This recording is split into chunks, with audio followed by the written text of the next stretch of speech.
പക്ഷേ ഈ ഘട്ടത്തിൽ 302 NDA, 174 ഇന്ത്യ മുന്നണി. ആറ്റിങ്ങലിൽ നോക്കൂ, 632 വോട്ടുകൾക്ക് ലീഡ് ചെയ്യുകയാണ് LDF. ബിജോയ് 806 വോട്ടുകൾക്ക് തിരുവനന്തപുരത്ത് ലീഡ് ചെയ്യുന്നു NDA എന്നുള്ളത് ഒരു സൂചനയാണ്. 865 ആലപ്പുഴയിൽ 360 വോട്ടുകൾക്ക് ശോഭാ സുരേന്ദ്രൻ. മാജിക്. എന്താണ് ഈ സംഭവിക്കുന്നത് ആലപ്പുഴയിൽ? ഇതാദ്യമായിട്ടാണ് ശോഭാ സുരേന്ദ്രന്റെ പേര് തെളിയുന്നത്. 360 വോട്ടുകൾക്ക് ശോഭാ സുരേന്ദ്രൻ ആലപ്പുഴയിൽ. അവിശ്വസനീയം, അവിശ്വസനീയം, അവിശ്വസനീയം. ആലപ്പുഴയ്ക്ക് വനിതാ മന്ത്രിയെ കിട്ടുമോ എന്ന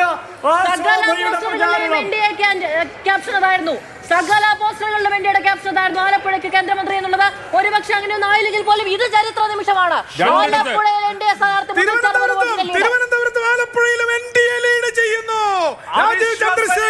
ശോഭാ സുരേന്ദ്രനാണ് ഈ തെരഞ്ഞെടുപ്പ് കാലത്ത് നിറഞ്ഞു നിന്ന സ്ഥാനാർത്ഥി. ശോഭാ സുരേന്ദ്രന്റെ അത്രയും കോൺഫിഡൻസ് വേറെ ആർക്കും ഉണ്ടായിരുന്നില്ല. ഞാൻ ജയിക്കുമെന്ന് ഓരോ എക്സിറ്റ് പോൾ വരുമ്പോഴും പറയുന്ന ശോഭാ സുരേന്ദ്രൻ അത്ഭുതം കാണിക്കുകയാണോ?